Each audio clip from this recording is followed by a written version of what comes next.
தமிழ்நாட்டில் சட்டமன்ற தேர்தலுக்கான வேலைகள் எல்லாம் பல மாதத்துக்கு முன்னாடியே ஆரம்பித்து நடந்துட்டு இருக்கு. இந்த சூழலில் எந்த தொகுதியில் யாருக்கு வெற்றி, களத்தில் யாரோட கை ஓங்கி இருக்கு என்பதை அலசி பார்க்க போகிற நம்ம நிகழ்ச்சி தான் களத்தில் யார்.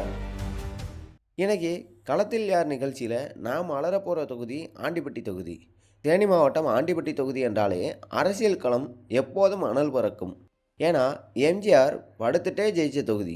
அது மட்டும் இல்லாமல் ஜெயலலிதா, டிடிவி தினகரன்னு பெரிய ஸ்டார் பட்டாளமே என்ன ஒரு ஸ்டார் தொகுதின்னு கூட சொல்லலாம். களம் எப்போதுமே சூடாகவே இருக்கிற இந்த ஆண்டிப்பட்டி தொகுதிக்கு வந்த சோதனையாக அண்ணன் தம்பி மோதல் கடந்த 2 தேர்தல் மட்டுமல்லாமல் இந்த தேர்தலையும் வெப்பத்தை இன்னும் அதிகரிச்சிருக்கு.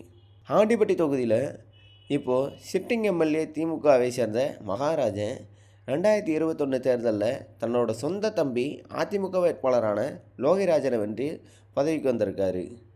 இந்த நிலைமையில் இதே சகோதரர் போட்டி இந்த 2026 தேர்தலையும் களம் காண போகிறதா களம் சொல்லுது.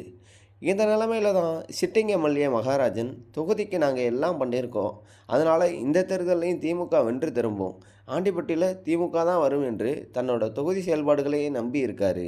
இதேபோல் அதிமுக வேட்பாளராக பேசப்படும் லோகிராஜன் அவர்கள் திமுக ஆட்சி மேலே தொகுதிக்கு நிறைய அதிருப்தி இருக்குது. கடந்த சில ஆண்டுகளாகவே ஒரே கட்சிக்குள்ளே இருக்கிற எம்எல்ஏ மகாராஜனுக்கும் எம்பி தங்கத்தமிழ்ச்செல்வன் அவர்களுக்கும் இடையே ஏற்பட்ட பல மோதல்கள் மக்கள் மத்தியில் பெரும் அதிர்வலைகளை ஏற்படுத்தியிருக்கு என்று கூறி இதையெல்லாம் தன்னோட பலமாக பார்க்கிறாரு.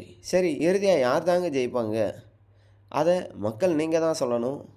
2 தேர்தலாக ஆண்டிப்பட்டி களம் ஒரு தர்ம சங்கடமான சகோதரர் போட்டி தான் நிலவிட்டு இருக்குது. அதே சமயம் சுவாரஸ்யமான கட்டத்திலும் இருக்குது. இந்த தேர்தலில் வெற்றியை கொடுக்க போகிறது அண்ணன் மகாராஜனின் அனுபவமா அல்லது தம்பி லோகிராஜனின் வேகமா, எது கை கொடுக்கும்? இரத்த சொந்தங்கள் பிரிந்து நின்றாலும் மக்களின் தீர்ப்பு யாரை அரியணையில் ஏற்றப் போகிறது என்பதுதான் இப்போதைய $1,000,000 கேள்வி.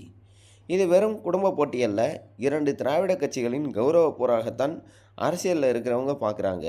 இறுதியாக நீங்கள் சொல்லுங்கள், ஆண்டிப்பட்டி மக்களின் தீர்ப்பு என்னவாக இருக்கும்?